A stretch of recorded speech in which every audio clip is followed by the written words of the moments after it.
Good afternoon, everybody. Welcome back to Mythgard in Middle-earth. My name is Corey Olson, the Tolkien Professor, joined as always by my friend Gryfflet, who is nestled here patiently and comfortably at the roots of this tree, enjoying Fangorn here and wondering exactly how many sessions it's going to take for him to set everything at right in the wood. Totally ambushed by this whole quest line. Had no idea at all that this was coming. But hey, this is what's fun about being a completionist. Because, how would I ever have known? So anyway, so here we are. So I'm trying to remember where we were. I need to get back the Huorn at some point, but maybe not immediately. Maybe I'll enjoy actually being able to see where I'm going for a little bit. But I wanted to see, where's the, where are we? Fangorn? Yeah, that's where we are.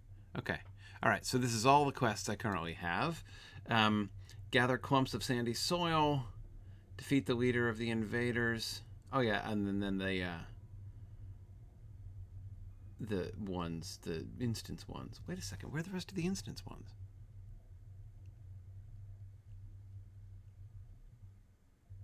Are they not? Aren't those somewhere else? This must be somewhere else. West Rohan resource instances? Yeah. Resource instances. What does that even mean? I have no idea what that means. Okay. Fine. Okay, so these are the three that we have here, like the three landscape things, the non-instance ones. And so those are resources designed to get crafting stuff? Oh, man. Well, I'll at least try one of them, and we'll see. Okay, remember I killed enough bugs. So I've got right, the seed pods and the sandy soil. Those are the next two that I was doing. But if I don't Gryfflet. See, now you've got to kill a bug. If I don't get the Huorn along with me, then he won't get, because presumably he has like 14 more quests for me. So, I'm gonna like need him to give me those quests, I suppose. But let me try to get the seed pods here first. All right. So that's 9 seed pods.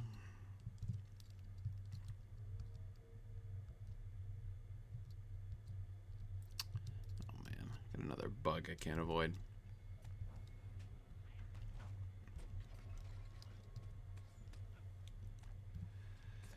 All right.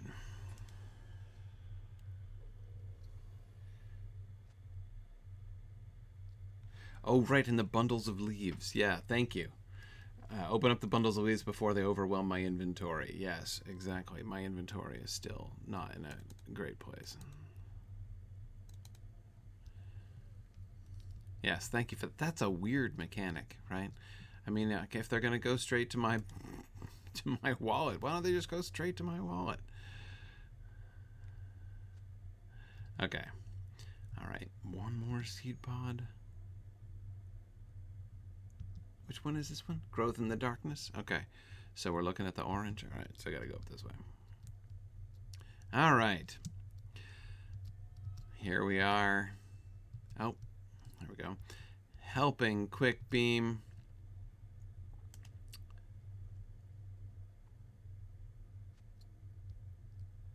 All right. Well, I might as well get the Huorn back now.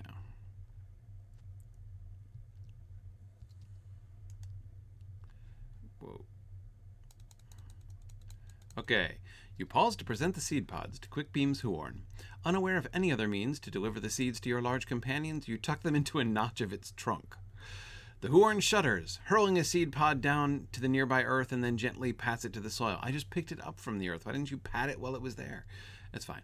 Taking this as a sign that the Huorn will disperse the seed pods itself, you decide to press on. Okay. That's fine. All right. So you don't have any other quests for me yet? All right, fine. Oh, man.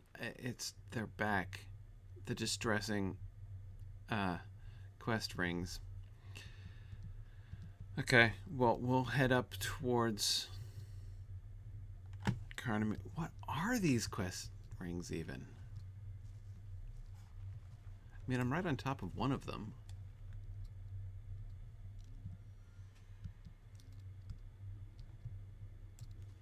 I don't know, but I don't see anything there, so I'm not going to worry about it. Can Huorns jump over trees? Oh yeah, he made it over. Okay. So I'm supposed to be finding... What? Oh, okay. I'm supposed to be finding something. Earth. Clumps of sandy soil. All right.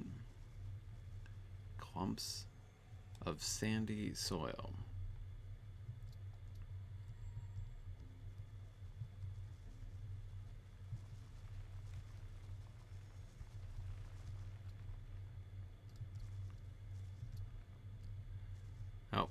Oh dear. As you approach the river Endwash, Quickbeam's Huorn seems distressed by the wild Bog-Lurkers. The Huorn begins to wander, seemingly hoping to find Bog-Lurkers that haven't awoken in the darkness of Fangorn. So I'm supposed to wake Treebeard's Bog-Lurker and Quickbeam. They have their own Bog-Lurkers? Okay. Search for Skinbark's Bog-Lurker and pat Beachbone's Bog-Lurkers to wake it. Poor Beachbone.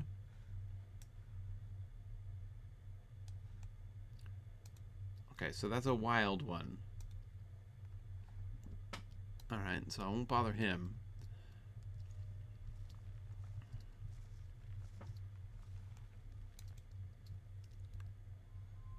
Okay.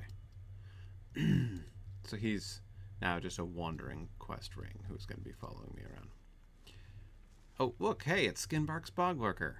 I haven't found a single patch of sandy soil, so I don't know how that's going to go. But we'll see. Okay, hang on. Alright, can you make it up here, dude? I don't know if you can. Skinbark's Bog-Lurker. I'm supposed to... Oh, no, that's not the one I pat. The Bog-Lurker continues to slumber, but in the distance you hear the breaking of twigs and rapid beats of wings. Defend the lurker until it can be roused. From what? Flies? Okay. Signum. Okay, he's making himself useful now. Look at what a good tank this Huorn is. He's doing a great job. Okay. Is he sufficiently defended? Having rested through much turmoil, Skinbark's Bog-Lurker rises and surveys the forest. There you go.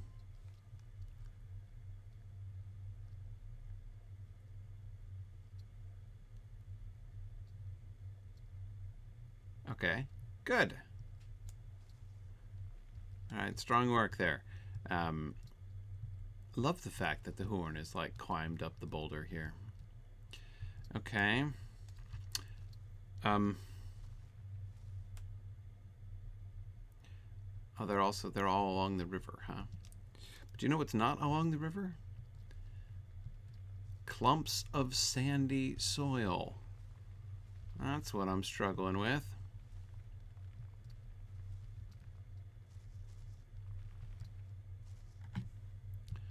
I shall continue my search. Okay, let's see. Oops. Didn't see him there. Fine. Okay, so let's see. Let me get a water question here.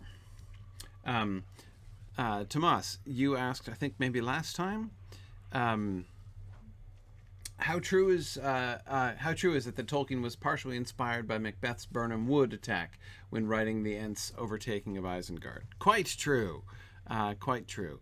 I mean, there's some pretty obvious Macbeth influences, right? I mean, it's pretty clear that Tolkien was a Macbeth fan in general, right? I mean, the whole the clear parallel between Éowyn's fulfillment, or yeah. Oh, there we go. Hark, sandy soil. Down here, my Huorn friend. Éowyn's fulfillment of the prophecy, and the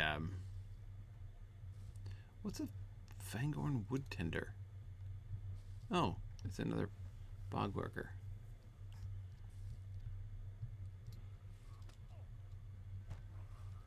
Okay. Well, we're gonna have to come to grips here, my friend, because I need to collect this sandy soil. It's important. So anyway, yeah. So like the parallel between that and the whole Macduff fulfillment of the Macbeth prophecy is pretty clear. But anyway, he talks about this. Tolkien does, about how disappointed he was when he read Macbeth, as a kid, basically, that he, the prophecy about great Birnam Wood to high Dunsinane Hill shall come, and he was so disappointed in the end when it was just like a bunch of dudes holding branches up over their head, that he was not satisfied at all with that as a fulfillment of that prophecy. And he was like, no, he wanted to see great Birnam Wood itself, in fact, rise. And so, I think we're going to have to get up there.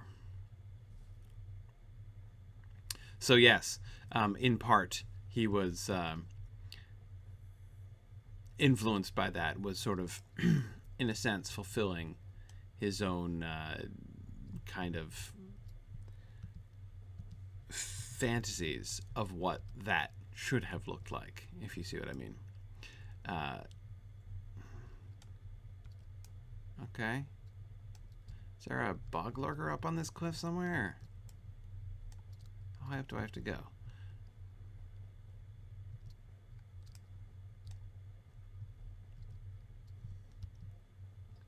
Okay. It's, what is it? Up on the very peak of this? Can I get up there? Do I have to get up there?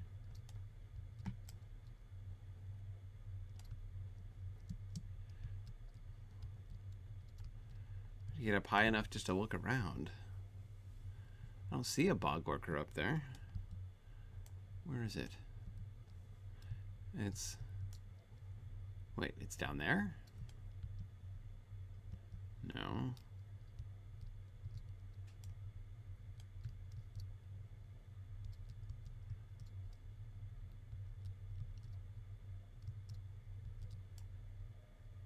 Oh, there it is. Boy, chose a comparatively good. Okay. If I couldn't get to him from down here, I was gonna be upset. But I think I can. Can I? Yes. Okay. All right, here we are. Hi there, Treebeard's Bog-Lurker. You did choose a cozy nook. Okay. There we go. I've utterly lost the Huorn now, but that's all right. Okay, so now I think I have to go back to the south bank of the Endwash.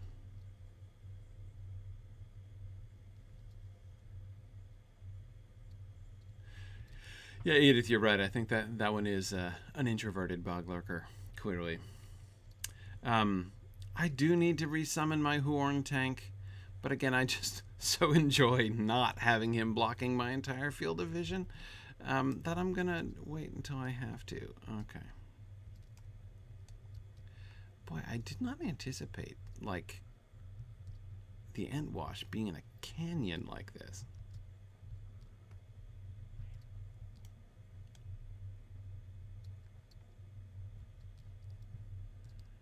Oh, man, I gotta go all the way back to get up there. Fine.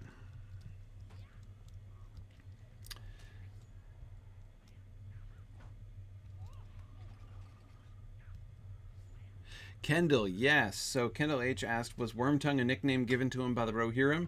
Because I can't imagine that being a family name. No, that was not. His mama didn't name him that for sure.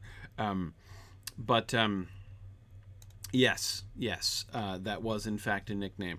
I've talked about this before, but it's worth saying again, Kendall, that it's an often misunderstood nickname. Remember that the word worm, in Tolkien in general, but in Rohan in particular, which is, Anglo-Saxon derived, worm doesn't mean worm. Right? It doesn't mean earthworm. When they call him Wormtongue, they're not like saying his tongue is like a worm, or that like he's. That's not what's going on there. Now, this misunderstanding is often exacerbated by the fact that I got to go all the way back now. Is often exacerbated by the fact that Gandalf makes a pun, right? A witless worm have you become, which sounds like he is referring to worms in the ground,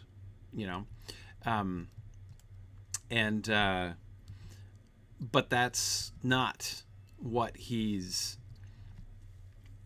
That's not what he's referring to.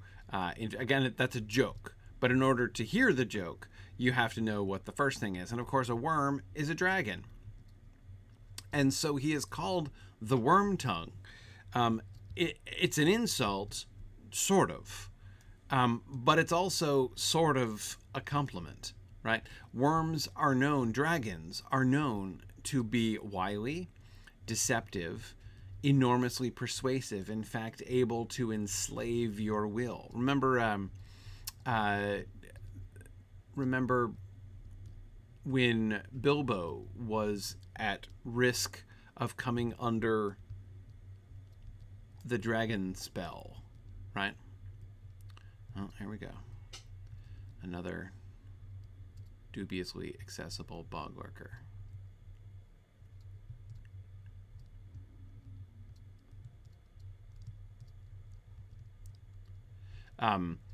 That's the kind of Wormtongue that we're talking about there, so yes, he has a tongue like a dragon, and has therefore been deceiving. Now, it's still an insult because dragons do this out of malice, right? So it's it is still meant to be an insult. But it's sometimes misunderstood. But anyway, yeah. So that's what that means. It is.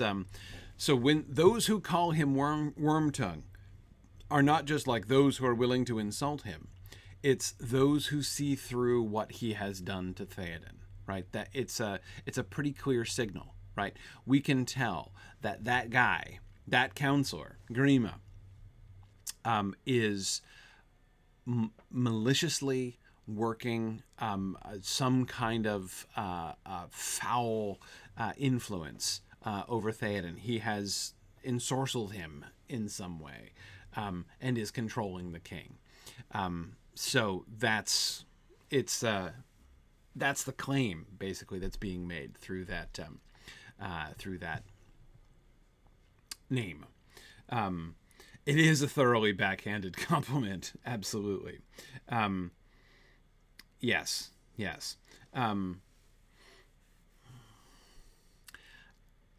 I had never heard, JJ, that dragons had sporked tongues. I can readily believe it, however. Okay. Mr. Oh, it's Beach Bones. I've got to pat him. Right. Okay. While initially concerned at your closeness, the Bog-Lurker stands and readies itself to aid Quickbeam. Oh, good. So I don't have to be the one to break the news to him about Beach Bone? Okay. I still have to find Quickbeam's Bog-Lurker, for which I believe I need to go all the way back down. Okay, so let's test that theory about those distressing quest rings. If I whistle from the water here,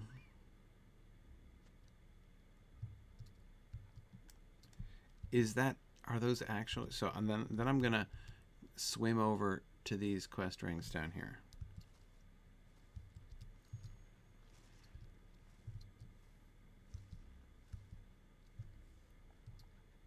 Okay, I didn't actually get there before he did his thing.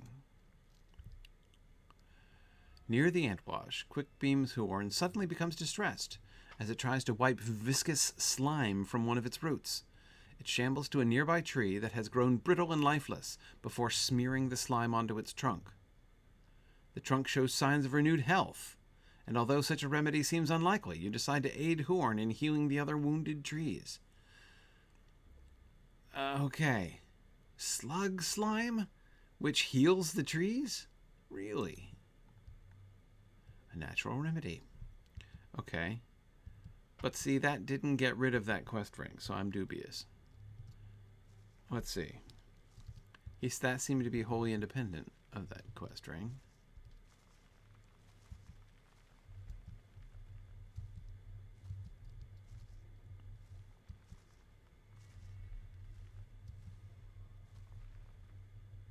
The other quest ring is like right here.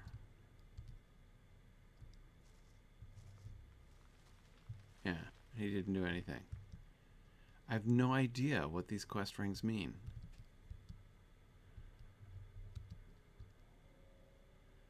If I go north to the other one.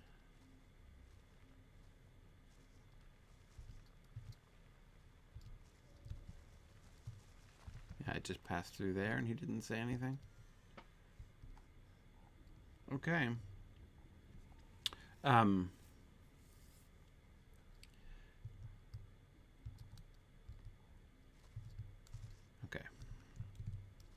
Okay. All right, Mr. Huorn. I'm going to go into stealth mode here, and I want you to sneak along with me. Can you do that?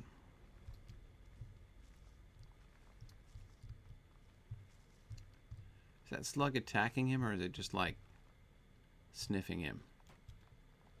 There we go.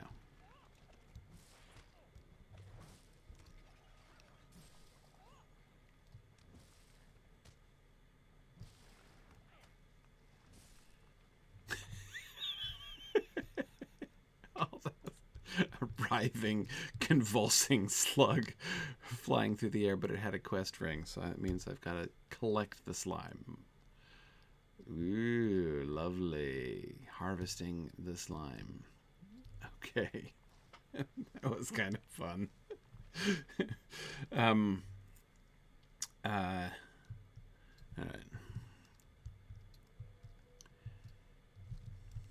While I kill slugs, I think I'm going to need a lot of lore questions today. Okay. Tony asked earlier, the Hornburg is the word the Rohirrim use for that keep. But do we know what the Gondorians called it before? I don't think we do. I'm trying to remember any reference. I can't. Maybe there's a reference that I'm forgetting where we're told exactly what the Gondorians called it. Like we know that, Angrenost is the, the name of Orthonk. But I don't think we ever hear. Oh, wait, that's right. I got to harvest the slime. I don't think we ever hear. I can't remember any references to what the Gondorian name of it. There has to be one. We're told it's definitely Gondorian, But Hornburg is for sure the Rohirric name, right? I mean, there's no question about that. So, yeah, I have no. It's a really interesting point. I'm trying to remember if it's in. Whoa, what's going on here? Where's the corpse? Oh, did he huck the corpse over there again? I can't see anything going on here. No, not that corpse. Where's the corpse of the slug we just killed? It didn't actually end up all the way over there, did it? It's not possible. That's the previous slug.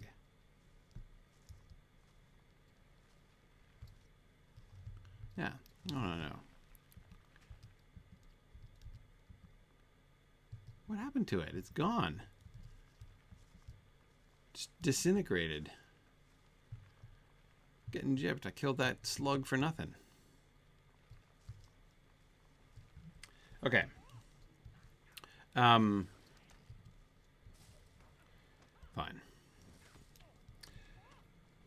Okay, so yeah, and that seems to me honestly a strange kind of oversight. I mean, we never hear about it, of course.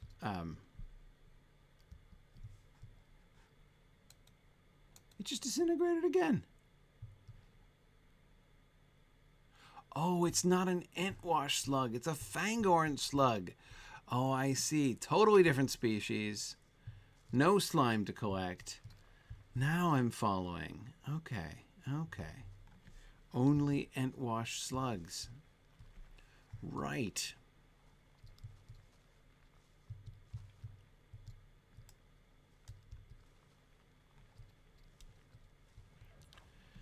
Now it makes sense. Anyway, yes, it's but I guess there are multiple other examples of this, aren't there? Oh, hey, where did he go? Now, he was definitely an Entwash slug. Was he insufficiently slimy? Man, this quest's gonna take forever. Alright, now this one is slimy.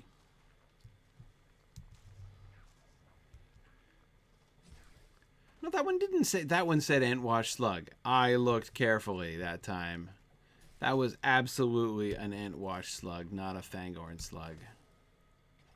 I'm going to become like a connoisseur of slugs. Alright. I think that other one was an insufficiently slimy Entwash slug. Okay. Alright, Huorn. We're sneaking again.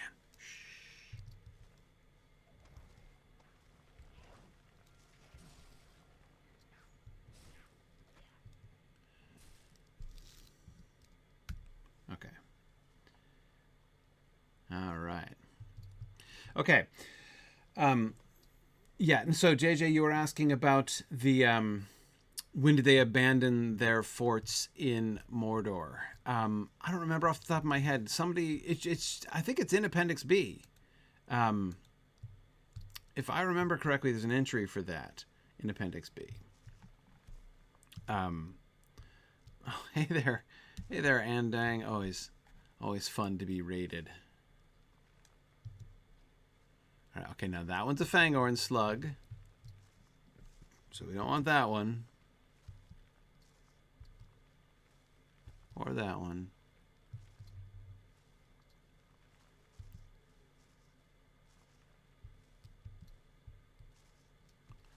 Man. Selective slug hunting. Let's see. This looks like a slug-rich area up here. Okay, no, useless. Oh, there we go. Oh, and the Fangorn one's aggro on you? That's annoying. All right, you get that one. I'll get the slimy one over here. How about we divide and conquer here, my Huorn friend. Yes, I don't remember the date off the top of my head, JJ, but I think it's there. I think it's there in Appendix B.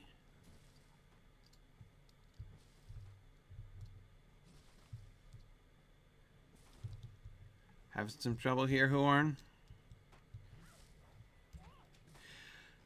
I'm spending so much time with this Huorn, I feel like I should name it. What's your name, Huorn? I don't know what I should call him, though. What do you guys think I should call him? Yeah, there you go, JJ. Mordor is left unguarded about 1640. Exactly. Yeah, that's the date. That's it right there.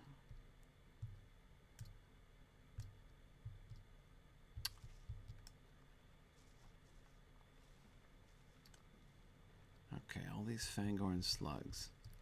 Are they gonna aggro on the Huorn? Oh, he's getting into an altercation with that one, huh?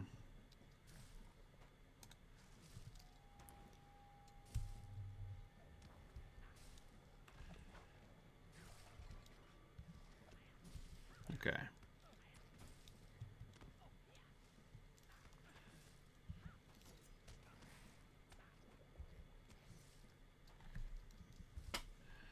How many slugs do I still need? Oh, that's 6, huh? Well, that's something. Okay. Walking Tree Part 2.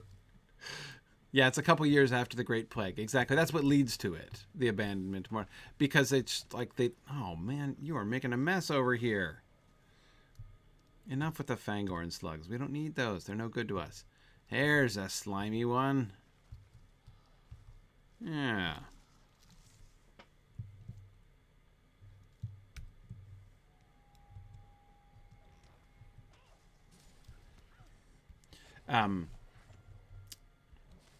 Yeah, exactly. So I mean, that was one of the points of the Great Plague. Get the Gondorians to kind of, you know, pull themselves back a little bit there. Okay. All right, my penultimate slug. How exciting. All right. Looking around for new... Oh, there's one. There's one.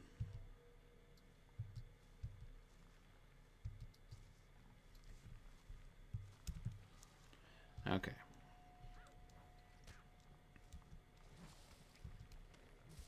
Cannot see myself or the slug or anything indeed that's happening. Oh, you just kicked it across the room, didn't you?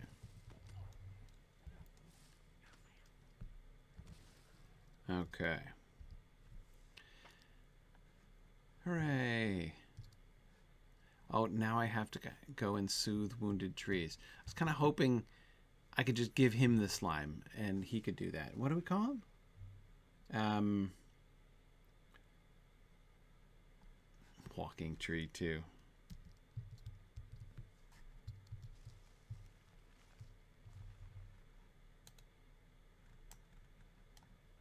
How do I... What's this shiny bit? I can't seem to target it.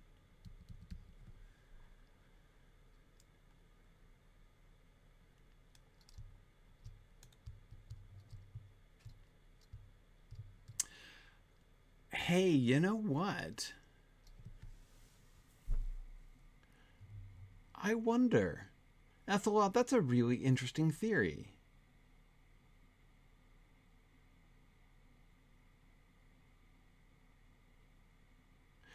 That's a really interesting theory. That Aglarond was the name of the Hornburg?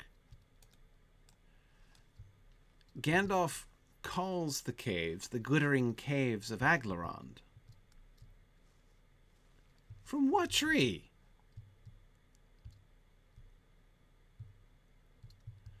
have no idea what is happening right now. This tree is in need of healing. Okay. Soothe.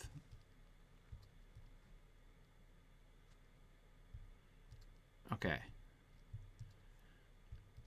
I guess that's what the glowing bit is about. That was a little bit odd. Okay. All right, here's another tree, and I can soothe. Okay. All right. I got this now.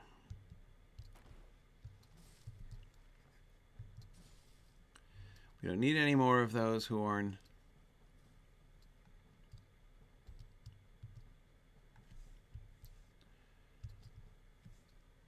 Let's see. I'm glad there isn't like a boss slug lurking around here.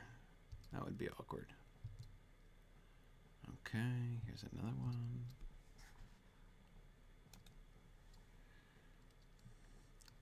Anyway, yeah. So Aglarond. I have always taken that, Phil, as I think you were just saying, as the name of the caves. Gandalf calls them the Glittering Caves of Aglarond. And I always thought that was the name of, you know, that was like the name of the caves. Right? But what if it's not?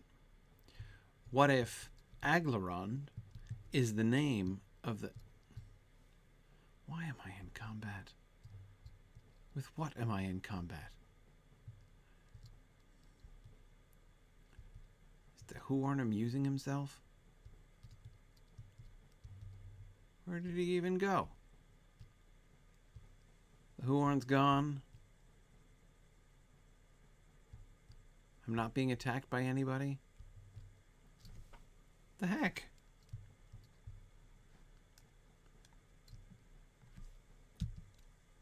Well,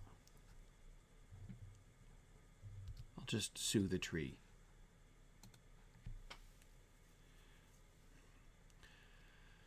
Okay. All right. There we go. Tree soothed.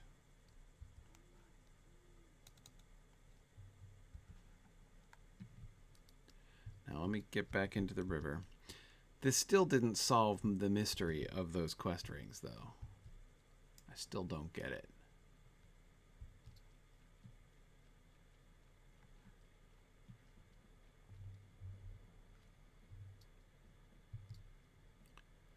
Oh, it's a swimming race between me and the Fangorn slug.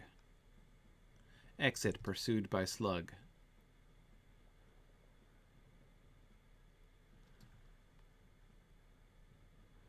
Okay, safe fall over the waterfall, because I'm going in this direction. Would you get off my case?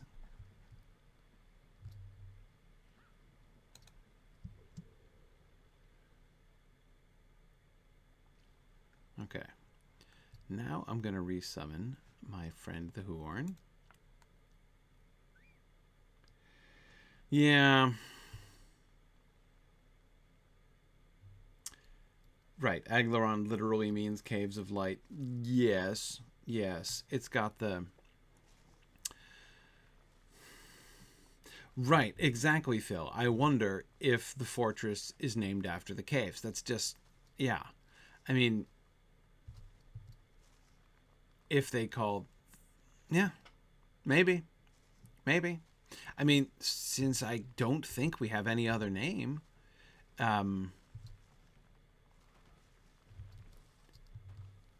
that would seem to me to be an excellent theory. Okay, so there's another mystery quest ring up here.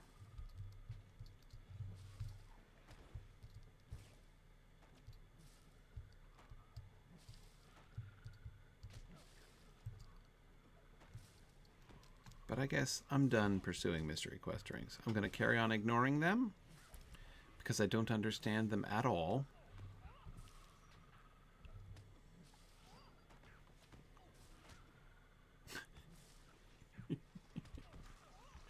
It's so much fun when it's not me being chucked around by the Huorns.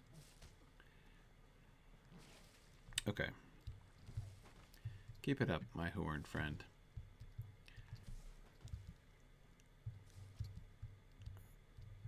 I don't know what's a...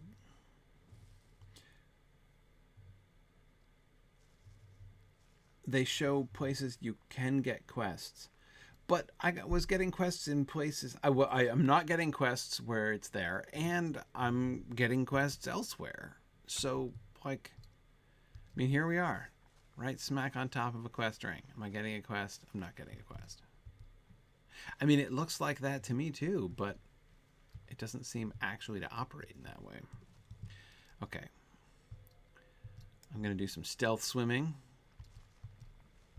It's not going to matter because he's going to aggro everything that he passes by.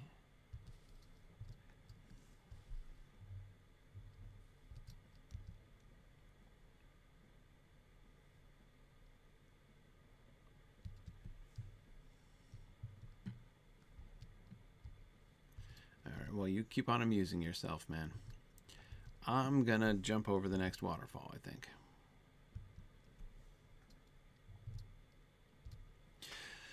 So yeah, I'm going to go with that theory, the Aglaron theory. I like that theory.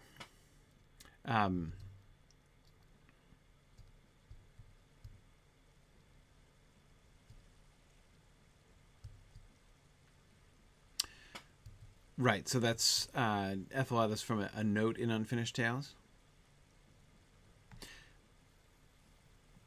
Phil, you don't happen to have an e-text of that, do you? Can you paste in the note or the part of the note?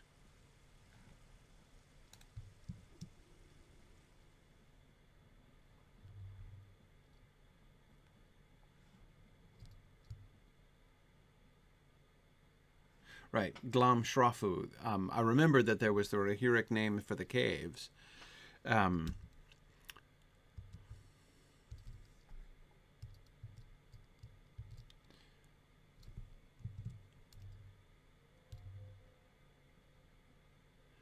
Yeah. That sounds to me as if... Well, Phil, could you tell me the page on Unfinished Tales? I might be able to look it up in the cumbrous old fashion over here. I'd just be interested to read how the note's worded, because I have a theory about it. But I should probably read it before I hatch my theory. Paper books. Yeah, sorry. Referring to paper books as the cumbrous old fashion. Man, I didn't even remember there were this many waterfalls.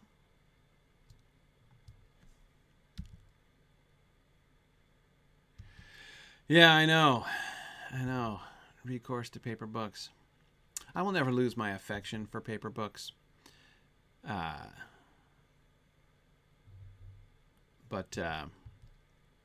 there we are.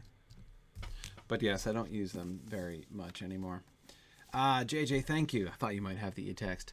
The bounds of Gondor were the Eisen, and the Gap of Calanarthon, as it was then called. The gap was watched by the fortress of Aglarond, the Hornburg, and Angranost, Isengard, fortresses of Aglarond and Angranost, and the fords of Eisen. The only easy entrance to Gondor were ever guarded against any incursion from the wildlands. There you go. There you go. Ethelod, very good. I had totally forgotten about that note. I thought there might be something somewhere, so here's my theory. My theory is that... all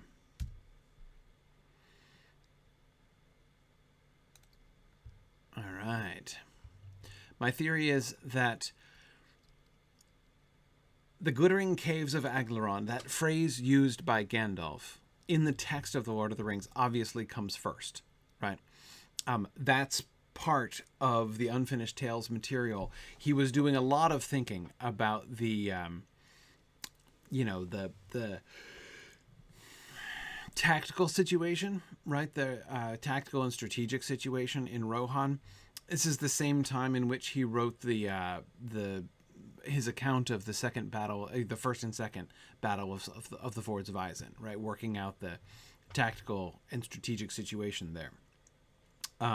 So So yes, it sounds to me like it's right around the same time that that he wrote that.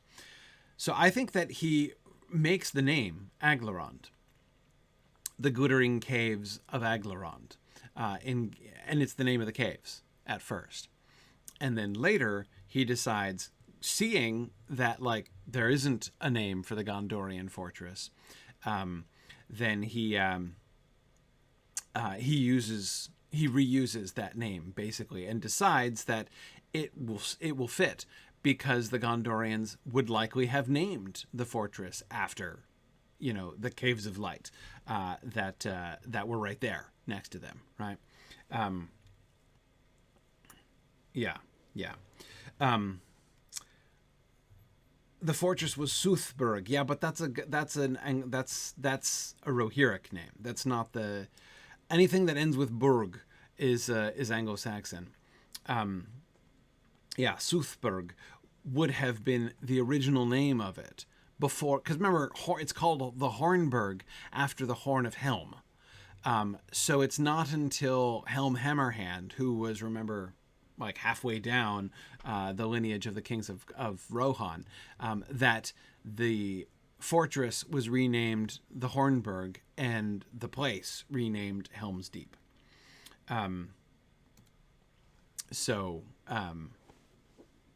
Yeah, yeah.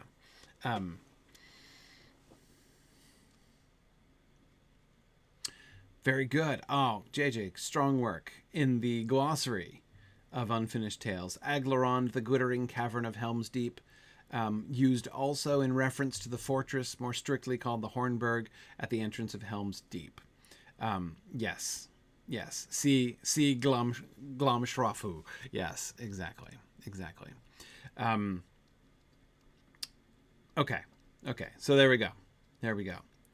Excellent. Look at that. See, we all learned something new today. Okay, we've awoken the Bog-Lurkers. Hooray.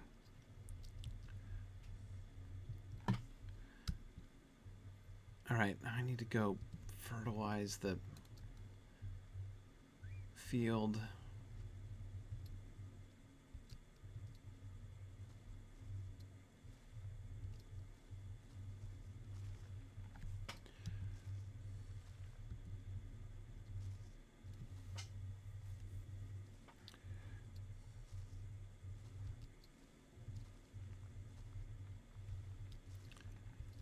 Yep. So I think that that's it's like retcon on Tolkien's part, but a very typical kind of retcon. That's why I brought you along. I thought you might have something else. The Huorn traveling with you seems disturbed. It swiftly strikes a nearby stump with one of its roots, causing numerous gredbig to pour forth. It quickly crushes all of their number, but still appears upset. Search rotting stumps for more gredbig, and slay them before they can spread rot deeper into Fangorn. All right, 20 hive workers under rotting stumps? Are you kidding me? Well, at least they're in a relatively limited area.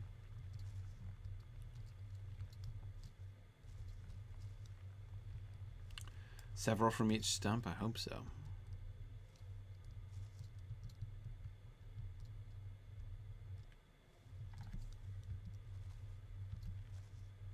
Oh, there's a stump.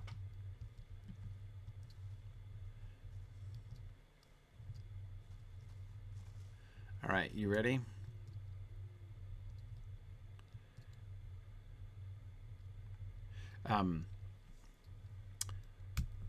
Edith, was it you who suggested we name him Howard? Howard the Huorn? That sounds good. We can do that. Howard the Huorn. There we are. A Fangorn burrower? Oh, there's another one hiding over here. Hoping we won't notice him. Of course, I don't even really know what we're noticing, because I can't see him in the ferns. Okay. Oh, there were 4? I only saw 3. Well, that's fine. Okay. I think they've poisoned me, though. That's no good.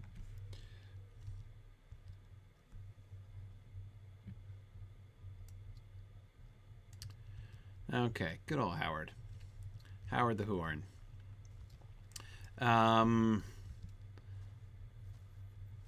right, so we can plant the seeds up there. I'll keep looking for stumps.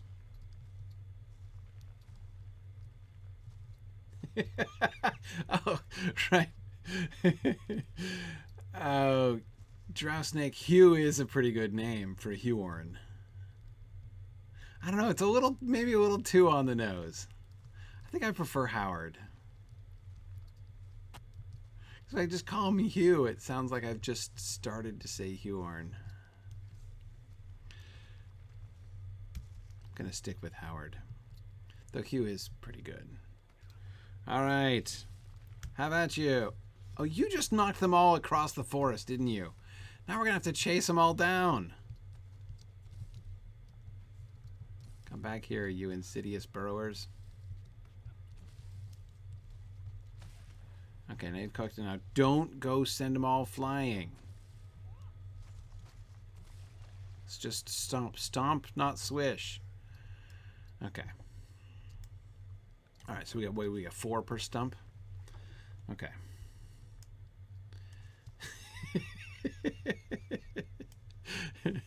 No, he's not using an axe. Oh, look, he's poisoned. He's got a little poison thing, like an enormous poison cloud above him. No, he'll be okay.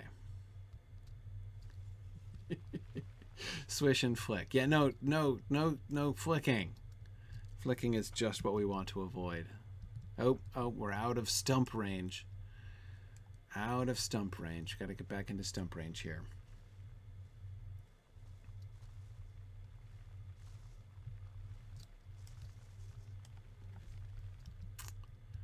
Okay. We need, what, 3 more stumps? Oh, there's one. Okay.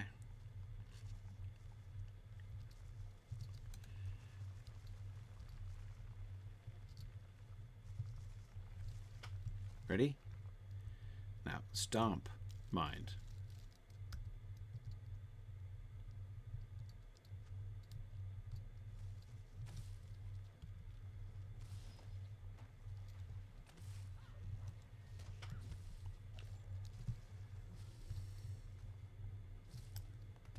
These are being shy over here.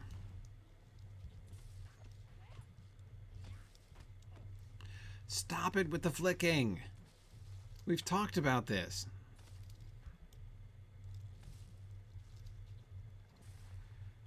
I didn't realize I still had the Thane of Hootbuild title on. Okay. All right.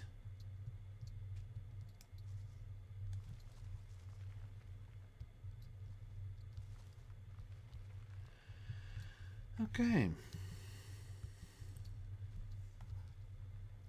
All right. Next question. Thank you, Ethelwald, for finding that in Unfinished Tales. So he decides later that Aglaron should be the name of the fortress. Okay.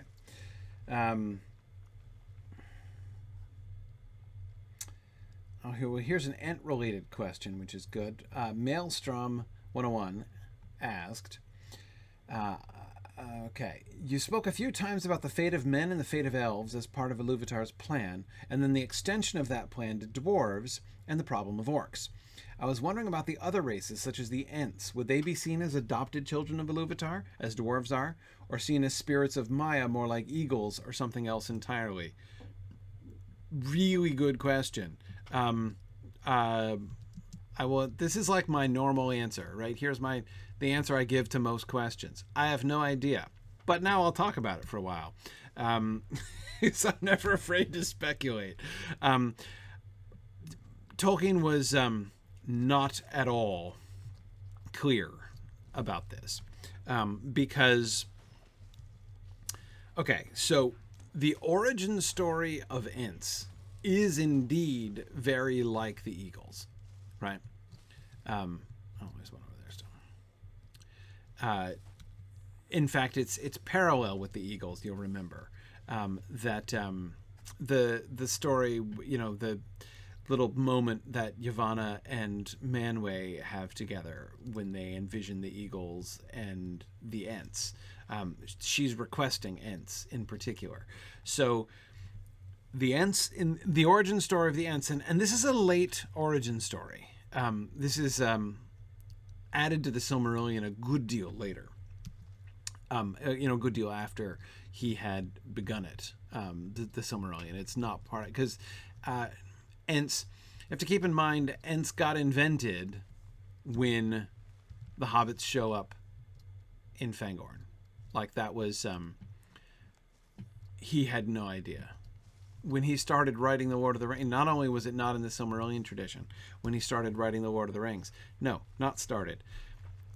Many times when he was like quite late in the process of writing the Lord of the Rings, he had no idea what Ents were. So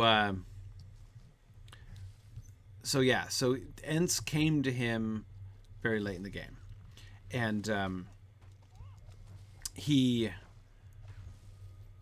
was doing a lot of kind of world building with the Ents after the fact.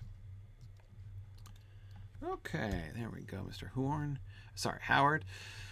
Howard's anger seems to have subsided, and the Great are no longer able to devour Fangorn from below, at least for the moment. Okay. Check on my leaf supply. Okay. Very good. Now I think we can go back, and we're supposed to plant Carnamiriae seeds now.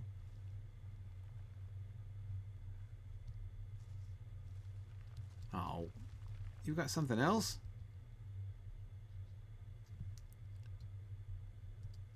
Okay.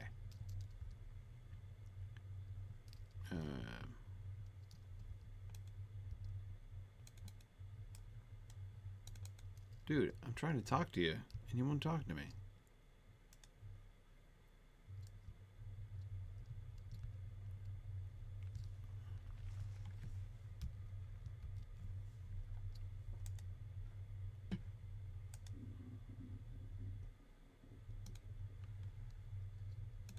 I summon you back, and maybe you'll talk to me when I summon you back.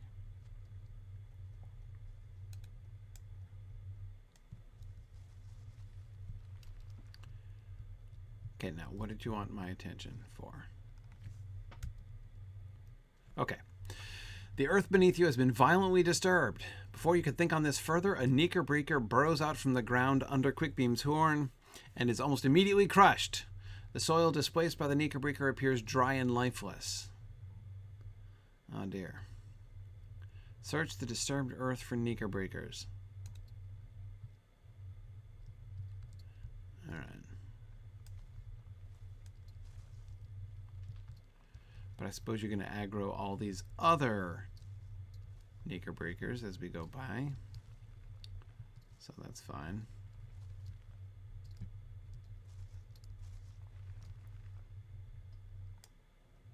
Hey, you didn't. Excellent.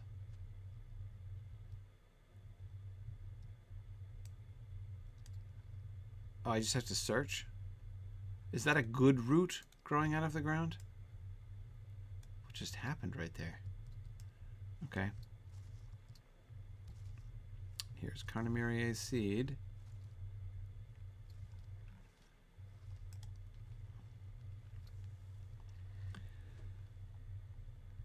Okay, fertilized with the sandy soil.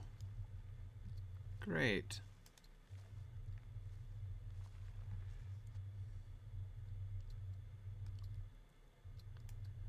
Boy, I think this whole Neekerbreaker scare is a false alarm, frankly.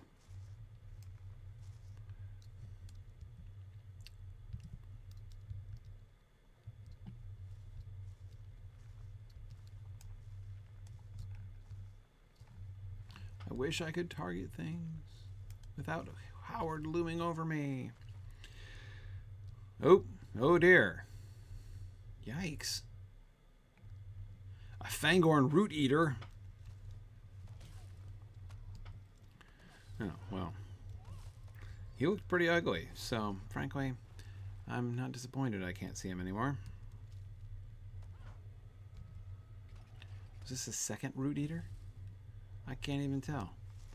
Oh, you lobbed him over there, huh? He has teeth!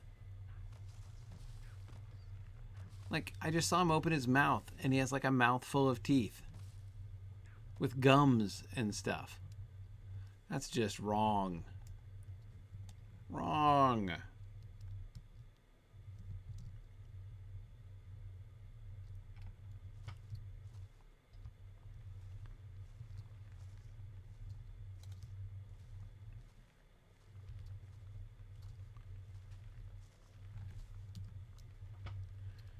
Okay.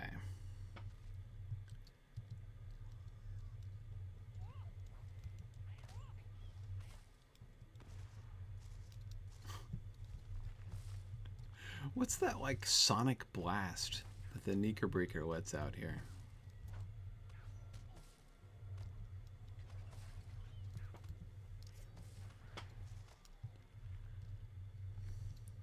Weird.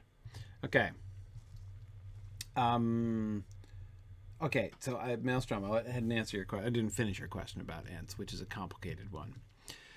So Ents are relatively late, but he came up with the origin story for them that gets put in the Silmarillion, right? The what is interrupting me? I'm right here.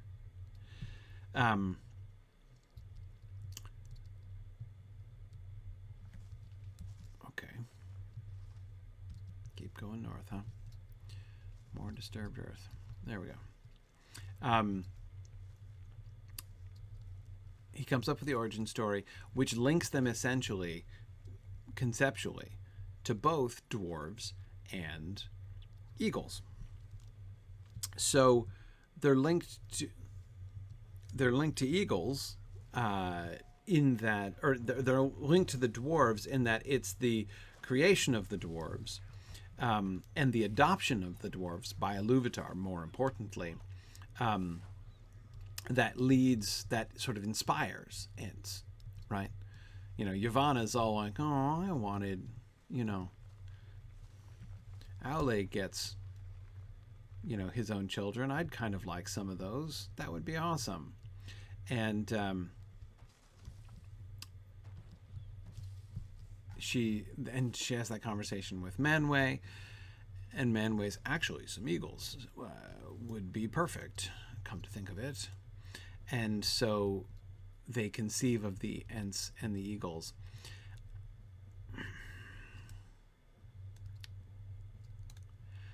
I really don't know essentially what to make of it.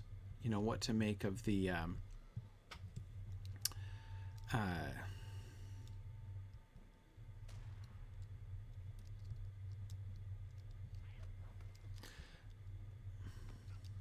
I find the yikes. Okay, if only I could target somebody.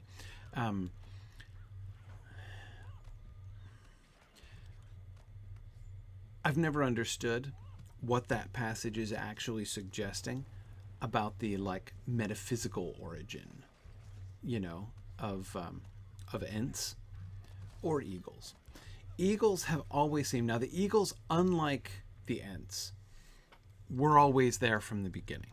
From the Book of Lost Tales onward, you have, well, Thorondor. He's called Sorontor instead at the beginning, but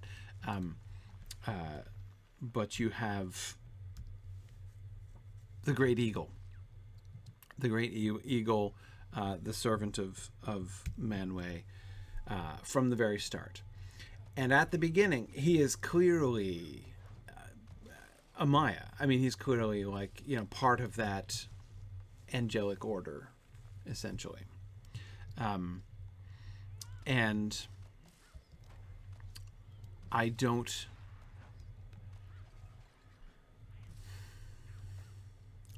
know I mean, and the way that they keep being deployed in the stories it seems reasonably clear, or at least it seems certainly highly plausible, that Tolkien continued to think of them that way, as essentially embodied angelic spirits.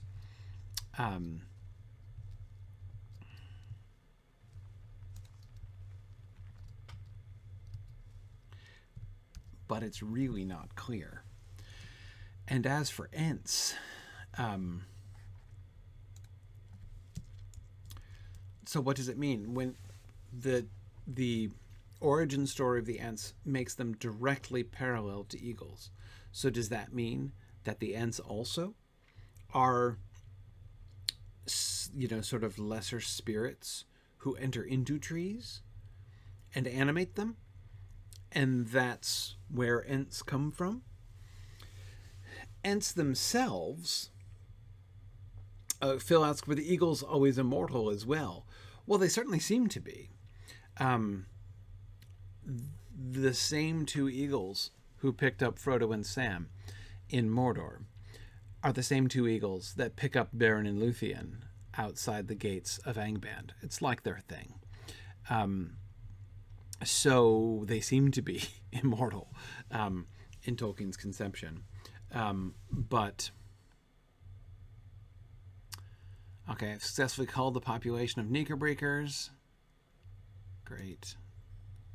Okay. I think we're making progress here.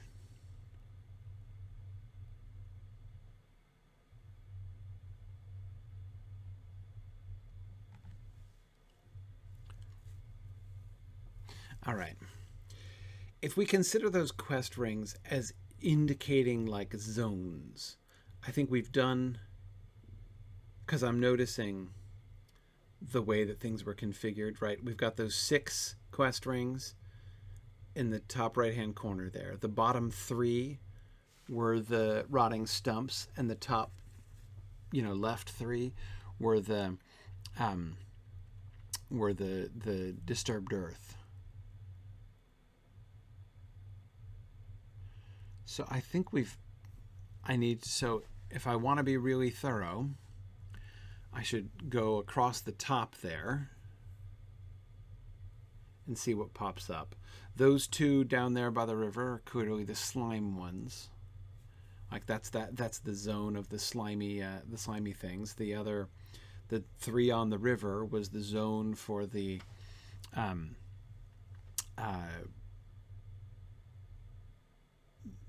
patting the Bog-Lurkers. Okay.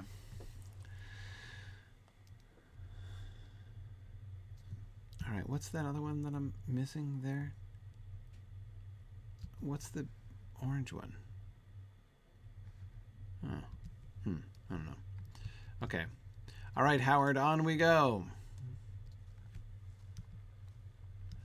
Let us continue making Fangorn a cleaner and healthier place. Can I ask a question? If I complete this quest, this Forest Without Frontiers quest, do I get the title Forest Ranger? And if not, why not? Do I have the deeds Stewards of Fangorn? Oh yeah, I probably do. Hang on, let me check my deed log here. Oh, that's just not my deed log. No, is it? Where did my deed log go? There it is. Okay. Rovian.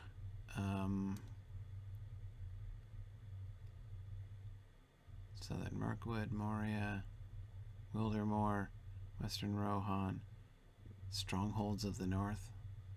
What? Western Rohan?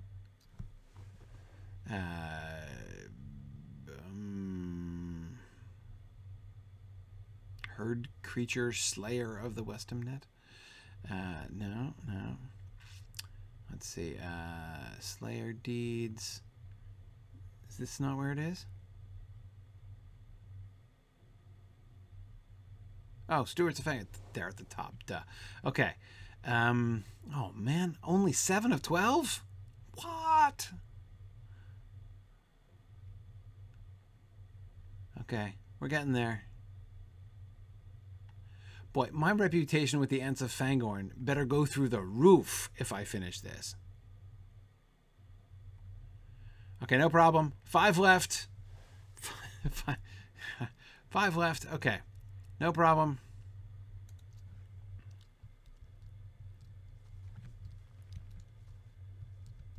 All right. So yeah, so Ents are really confusing. On the other hand, so the one argument is that they are not children of Iluvatar or stepchildren of Iluvatar. They're like, so remember, they're kind of between the dwarves and the eagles, right? The idea from them is inspired by the dwarves, but the origin story is in parallel to the eagles.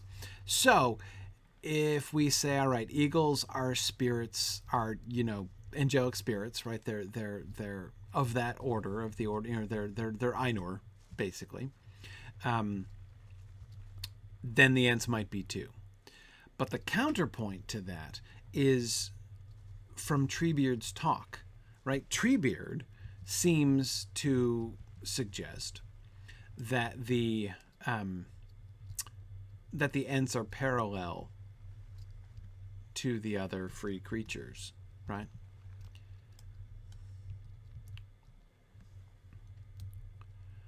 Okay, let's see. What are you trying to tell me, Howard? You only hear sounds of the forest and the creaking of distant branches. Before you can listen any more closely, your Huorn rushes into the nearby trees with a haste that would impress even Quickbeam. I'm not impressed. There's an elder Huorn? Okay. I was really kind of hoping he would run off. Oh, there he is. All right. And let me guess, you have a whole series of quests for me to perform, Elder Huorn? I don't have to subdue you or something, do I?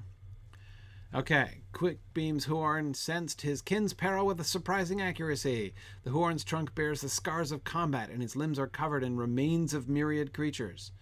Howard communicates with the Elder Huorn, though you are not sure exactly what is being discussed or how. There is a rustling of leaves and some seemingly calculated creaks. But then the Huorns turn and swiftly raise their branches in defense. Oh boy. Okay, JJ, I've got 2 walking trees to defend. Oh, the wood trolls, huh?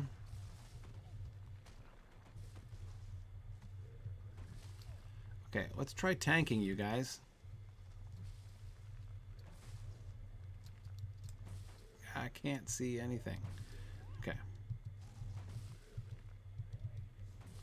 Fine.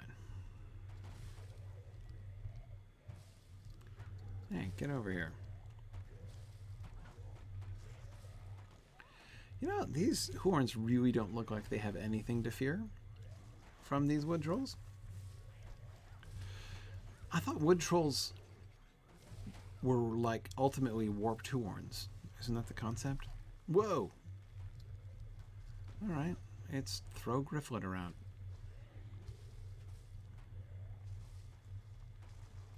Oh, they suddenly went silent.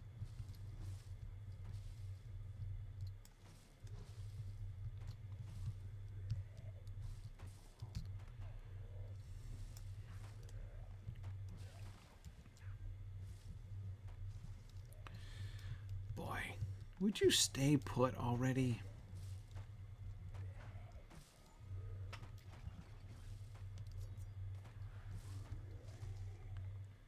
Okay. That good? Another wave. Of course there is.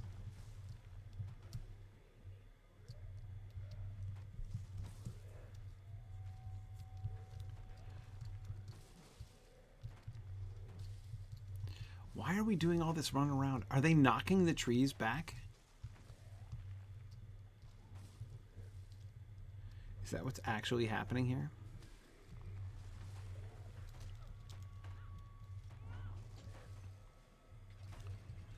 Okay, I've stunned him, so that's something. I also am at risk of death, so that's something else.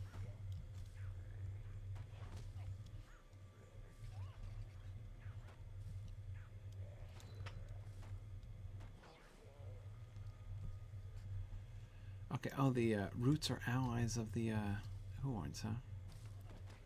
Hey, where'd Howard go? Howard, get back into it. Oh, I can't summon Howard again? Did they kill Howard? Or did Howard just get confused and run away like we were all running around in circles?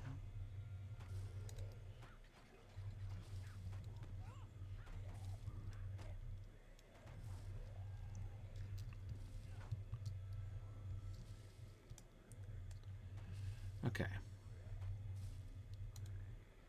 I think the Elder Huorn pretty much has it here. Now I'm going to get Howard. Maybe Howard is a double agent. Okay. All right, Howard. You're back in the game. Go get him. Yeah, I'm pretty low on morale right now, Howard, so... The Elder Huorn is fine. He's not really, doesn't really need our help at all. Okay, Huorn, you're going to aggro every slug we pass by, but you're just going to walk past this dude?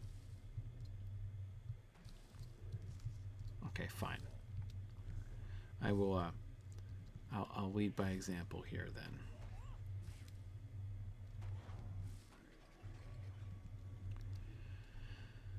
Okay, so that was it. We defended the Elder Huorn, did we? You were big help there, Howard. It's strange that the creatures of the forest would seek to do such harm to a Huorn of such age, but all the better that you were able to intervene on its behalf. Okay. See ya, Elder Huorn. That was great. All right, let's go up to this pair up here. See, now that I have my theory that each ring is not a separate quest, but they're like clusters of rings to indicate the zone, which I've never seen before. I mean, normally it would be, I would expect it to be, right? The like the zoned areas, right? I've never seen them do multiple quest rings to indicate a zone like that, but so that's why I was confused. But it's much better. If one quest means like 3 of those quest rings, that's not so bad. Okay, a group of vicious wood trolls. They have drawn much strength from the health and hardy soil of the great forest, but would no doubt use it to vile ends. Okay. So we've got to kill a bunch of trolls, huh? Should have come here first. Then maybe we'd have gotten credit for the other ones, but I kind of doubt it would have enabled that. Troll Elder. Troll Captain. I think these are all elites up here. Okay, woohoo! Come on, Howard. Where'd you go? Howard, what are you doing? What kind of a tank are you? Thank you for crying out loud.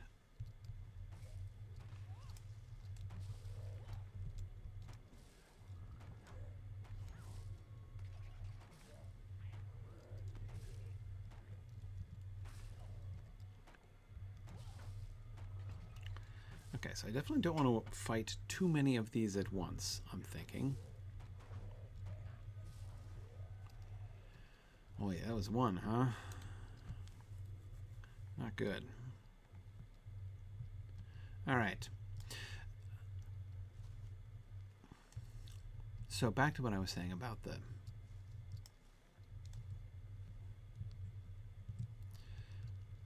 Back to what I was saying about the Ents. As I say, they're kind of in between the dwarves and the eagles. Treebeard himself seems to count the Ents as among the free peoples. When his lists are fairly suggestive in this direction. That's interesting. Like, that's how they seem to comprehend themselves. And if that's the case, if oh, seriously, it summoned the roots? If the trolls if the Ents are free creatures, that puts them more in the dwarf category, right? Um,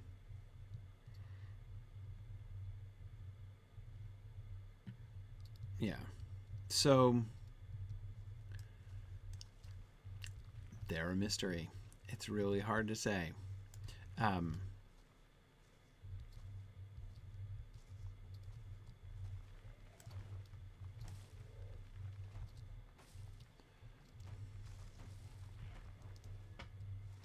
and honestly, I was actually kind of hoping um, for a little bit more Ent information in the nature of Middle Earth. I was just kind of peeking ahead at the table of contents. I have not finished reading The Nature of Middle Earth yet. In fact, I've barely begun. I'm kind of saving myself. Saving myself for what, you ask? Because I haven't even talked about this here, so I probably should. So, in a couple weeks, I'm going to be starting a discussion. Well, let me back up. Let me back up and say, you know about this? Most of you have. Do you have your copy of The Nature of Middle Earth? This just came out, The Nature of Middle Earth, a new Tolkien book. But unlike, okay, I think it's time to use some mithril here. All right. Unlike the other new Tolkien books that have been released over the last the last several years, The Nature of Middle Earth is new material. This is an actual expansion of our understanding of Middle Earth. Baron and Luthien, Children of Huorn, Fall of Gondolin. Those books are wonderful. They're delightful. They're beautiful. With the illustrations. It's really great to have all that stuff collected in one place. But none of it was new. We already knew all that stuff. We had all of those stories in the history of Middle Earth. It is just that we never had them collected together like that before. And again, that's not nothing. That's still something. Definitely a lot of fun. But it wasn't new. This material is new. The Nature of Middle Earth contains stuff that Tolkien wrote that we have about Middle Earth that we have never read before. And that has not happened since Volume 12 of the History of Middle Earth came out. This is a really, really big deal. So I am very excited to... I am very excited to talk about... I can't see anything. What's happening? Okay. I'm very excited to talk about The Nature of Middle Earth. I haven't read it yet myself, but I'm looking forward to getting a chance to discuss it with folks. So what I'm doing is I'm leading a discussion on this book starting on Bilbo's birthday. On the 22nd of September, we're going to start a discussion through the Mythgard Academy on The Nature of Middle Earth. And it's going to be awesome. So Wednesday nights at 10 p.m. Eastern is when we're going to begin. That's when the live sessions will be. But you can also catch the discussion on our YouTube channel. It'll be on the Twitch channel, the Signum Twitch channel as well. And it will also be released in podcast form on the Mythgard Academy podcast. So in all of those ways, you can catch up with us. Oh dear, the Huorn is caught in a tree. That's awkward. Let me help you out here, Howard. No? You're still there,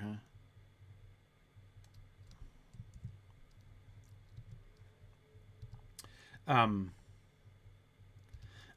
Anyway, it's gonna be awesome.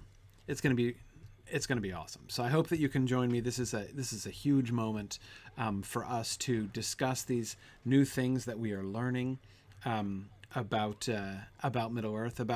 I should say things that we're learning about some of Tolkien's last ideas about Middle Earth, because this is all stuff that is, basically written very very soon before his death. And he, dude, did he heal himself? How did he heal himself? And why did he heal himself? So when he does that root thing, he heals? That's not right.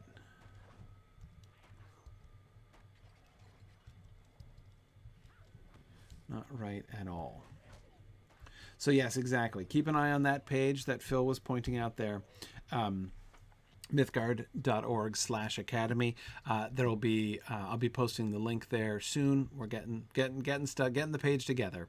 The Huorn is absolutely stuck in a tree. Look at that.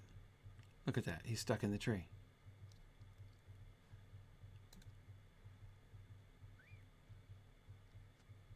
I can't whistle him out of the tree. He's stuck in a tree, like a kite, you know, or something.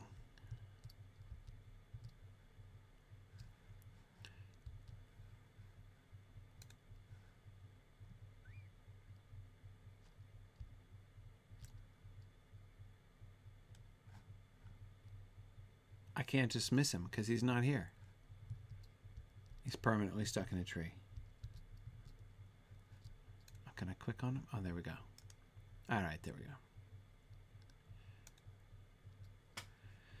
go. Huorn stuck in a tree. I never would have thought I would see the like. Okay, there we go. There we go, Howard. Oh, you're getting it together. Kind of needed you there with that Eldar. Would have been nice to have a tank.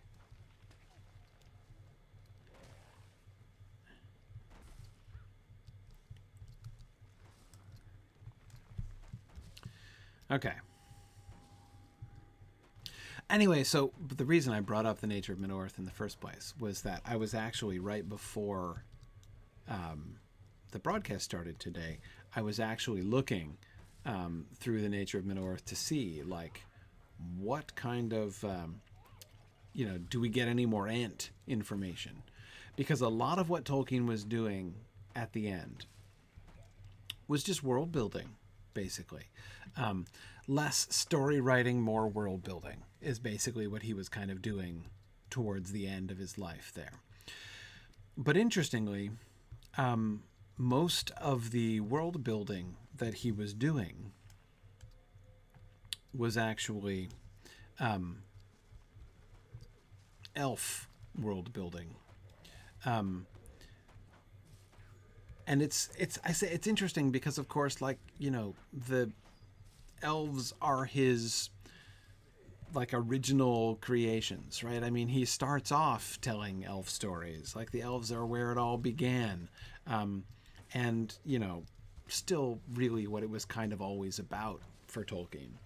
And yet, he had done comparatively little real consistent world building with the elves, or about the elves. I don't want to fight another Eldar if I don't have to. Here's a captain. Let's do that instead.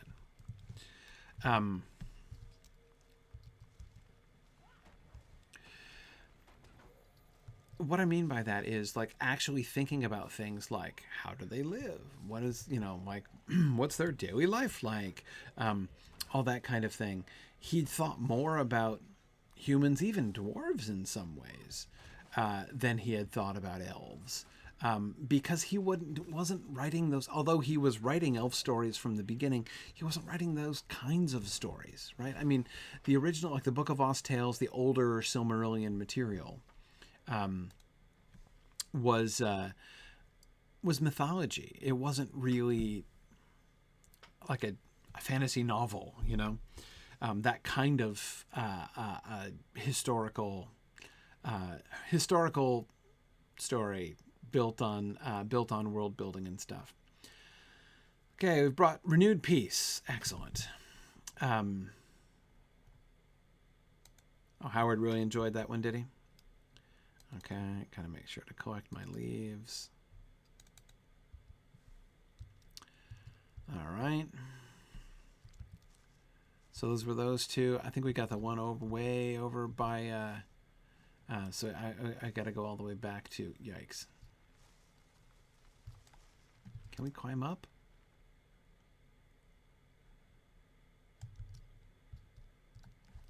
All right. Here, Howard. Yeah, don't call me, I'll call you.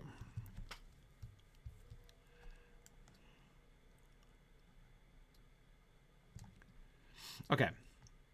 I just don't want him aggroing everything that we come across. Okay, here we go. In fact, I'm going to saddle up.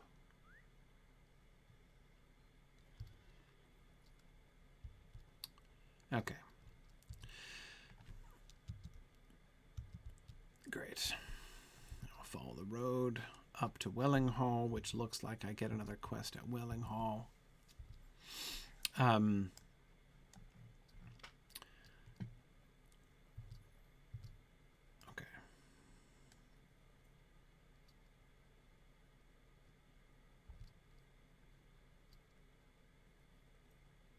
Let's see where we get here. So yes, I found very few references to Ents in it because, again, he's mostly focusing on elves. So you think about the stuff that he does after he, the writing of the Lord of the Rings had an enormous transformative effect backward on all of his legendarium. In large part for genre purposes. Like, it became a different kind of story that he was writing. And so he begins to sort of answer questions that he, answer questions that he had not had before, or that he had never answered before. And we see this starting in Morgoth's Ring. That's why he's rewriting, editing and rewriting stuff in the Silmarillion, and he gets all distracted into writing what is called the laws and customs among the Eldar, right? Like, what are their marriage customs? Like, how long does it take them to mature? What's the elf conception and childbearing process like? What are the elvish naming conventions? All of these things are things that he begins to think through and to think about. It's like as he goes back and is rewriting the Silmarillion, he's sort of not realizing, but like what he is realizing is the need to flesh out all of these things, right? And so that's still kind of what he's doing. And I think a lot of what we'll see in the nature of Middle-earth is basically that kind of thing. Okay, Quickbeam's Huorn appears terrified that Treebeard is nowhere to be found. Oh dear.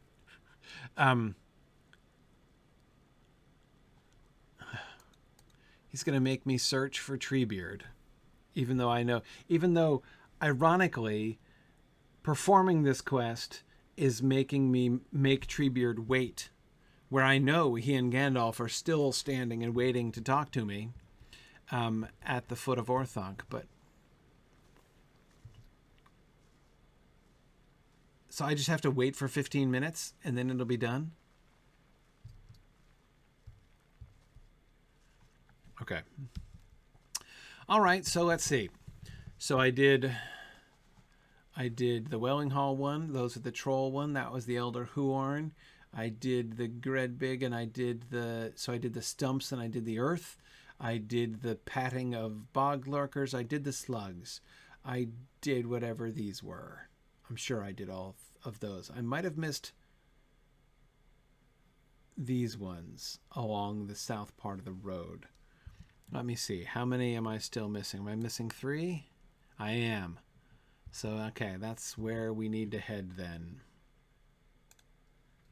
Will it go away if I get on my horse? But my timer does not, so there we are. All right, so I will head south along the road until I come up to those other ones. Great. Oh, tragically, I think maybe I will just be able to wait for Treebeard.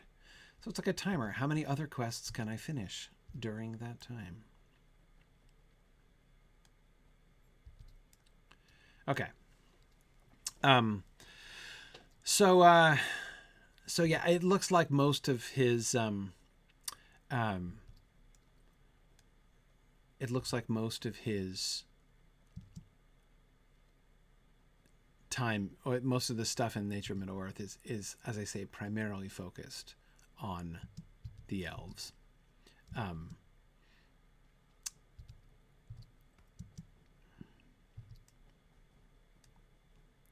Not all, though. As I was just kind of looking at the table of contents and sort of paging through, it's in the book. The Nature of Middle-earth is in. There are lots of bits and bobs, basically like little small passages of text. They're not like long stories, and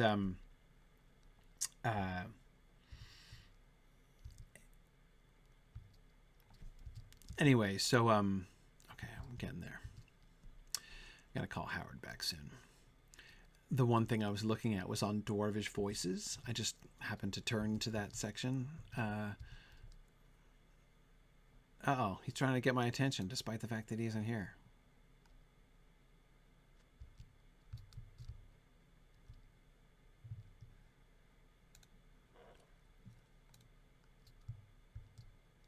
Okay. On Dwarvish voices, in which he said, the dwarves primarily communicated to each other in laryngeal whispers. Laryngeal whispers. I'm not sure I know how to do a laryngeal whisper. Does anybody know how to do a laryngeal whisper? Quickbeam's Huorn suddenly slows to a halt. The ground is marred by enormous footprints littered with chipped stone. The footprints continue far into the distance. Okay. Was this the enemy that was? Was this our friend on his way to Wildermore? All right, let's see what we can find. Enormous footprint.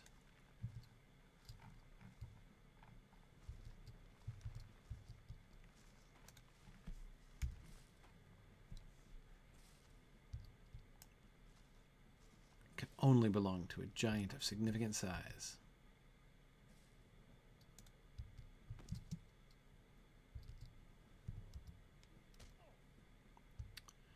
Oh, for crying out loud. Howard! Are you fighting another bug that you aggroed over there? Okay, good. They're both fighting Howard. Oh, I can investigate this scarred trunk. Forcefully pulled from the ground and used as a crude club. So is this Núrzum? All right, break it up over here, guys. Come on, flies. Stop obnoxing my friend Howard.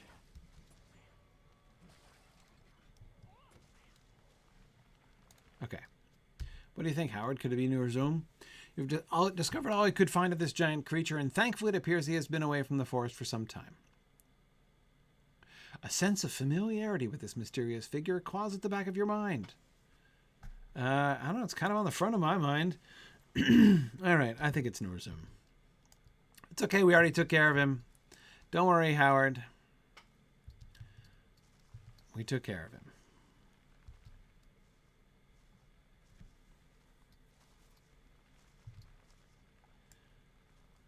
Yeah, Drow Snake, my voice kind of hurts just thinking about laryngeal whispers also.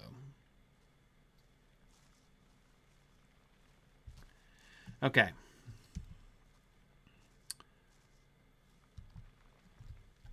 All right, so I'm going to get back on my horse here, Howard. You try to keep up.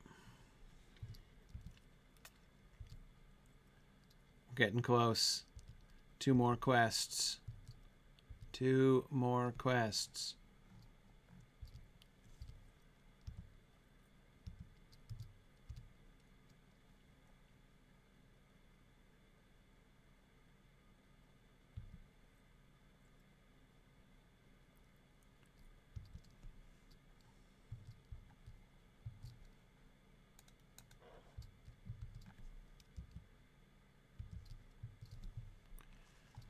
Okay. What do we have?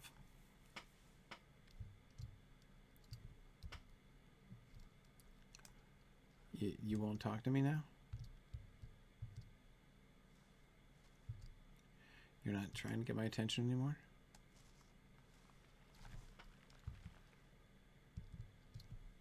Seriously?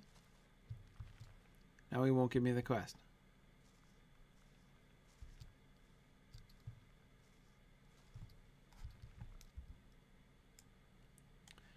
All right. Boy, come on here.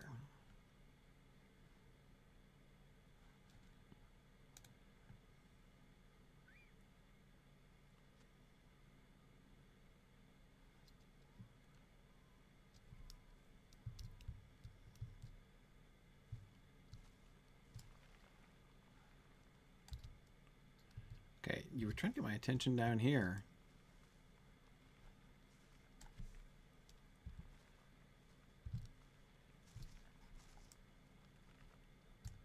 What the heck?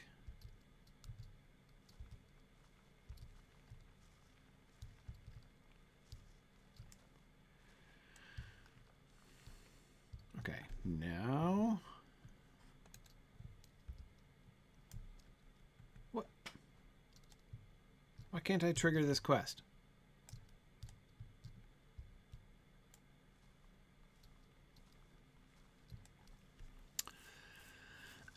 Yeah, Holy Grail, I did not get to the Lothrandir quest. Alright, I guess I'll do the other one and I'll circle back and try to do this one after that. Maybe I'll ditch the horse because that seems to confuse poor Howard.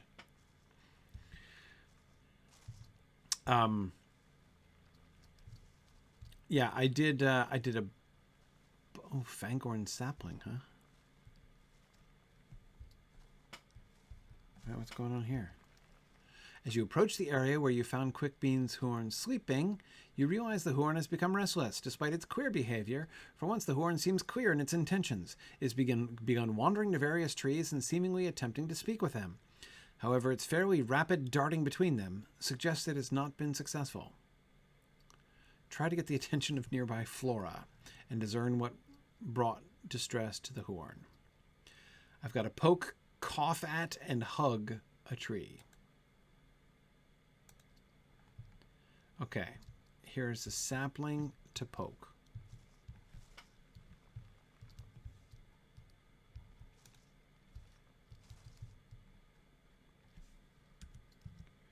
I poke the sapling.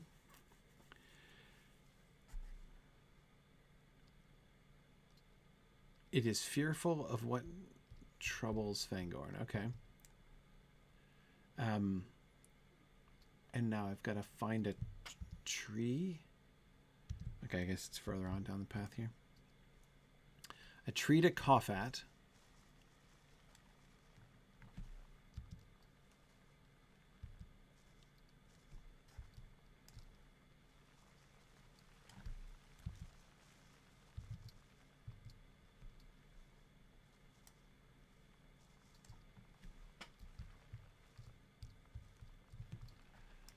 This is a lovely little stream.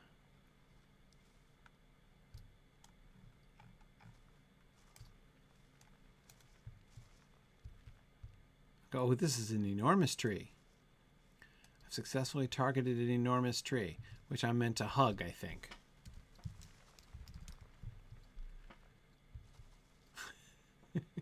Okay.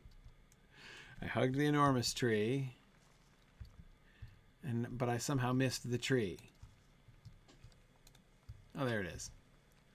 Okay. You I'm supposed to cough at.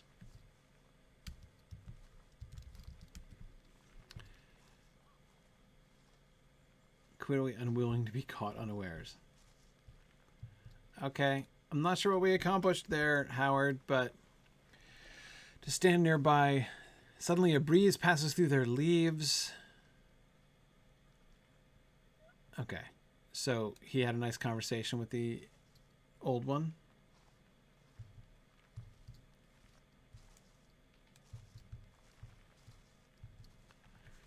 Okay. Now let's just go up and try to initiate this other quest again. Can we, Howard? Because I think it's my last one. Oh, yes. Where has Treebeard gone? Oh, where has Treebeard gone? That's it. I must have already done that one. I am 2 minutes and 40 seconds away, so let me get back to Quick Beam.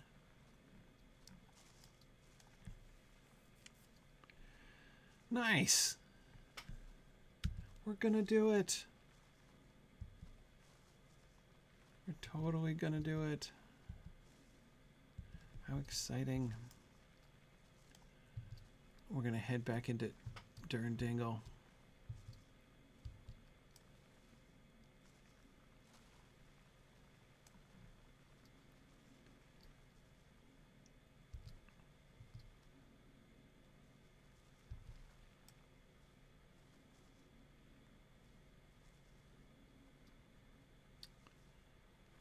Okay. Where'd Quick Beam go? There he is.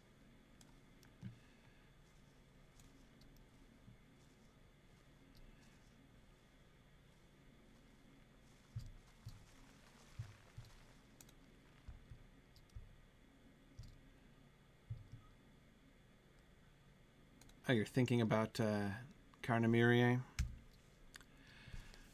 Okay, Carnamirier seed, yeah.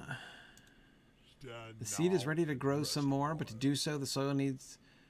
You need soil filled with moss from the branches. Are you serious? At Wellingho, of course. Of course. Naturally. That only makes sense.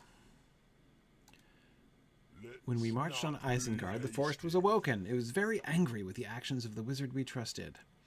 Too angry. I cannot comment myself. But I can, apparently. Okay. 10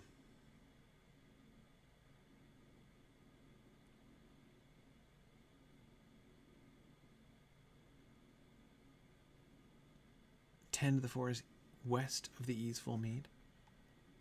Good grief. So these are just repeatable... All right, I quieted the forests down here, right? Okay. I accept this with great reluctance. Because those are dailies. Right, these are just daily repeatables. Yeah. But I haven't done them. Okay. That's fine. So I won't worry about those. Perhaps Quickbeam can tell... That's right. Quickbeam, could you tell him that Treebeard's gone? Home. You are a hasty folk. Back so soon, little one? You explain the Huorn's concern about Treebeard. I understand his worries. Let me speak to him and see if I cannot calm his passion. Oh yeah, passion. Quickbeam begins to speak to the Huorn in slow, deep tones you cannot understand. After several minutes, the Huorn's tenseness seems to fade. By his sleeping, he missed many important happenings in the forest. It is understood now. Okay. After exploring Fangorn Forest with Quickbeam's Huorn, the time has come to return to Durndingle. You gesture to the Huorn that it can return to the forest, and as it strides into the distance, you kind of help it feel it has grown to feel some sort of attachment towards you. It walks in the shadows and is gone. Bye, Howard. All right. We did it. Wandered back into the woods, has he? I knew I could trust you to carry out such a task. While it does not solve all the troubles of the forest, you have done a great deal to help the Ents. When the time comes for them to return from war, I know they shall understand the kindness you have done for them. Whew.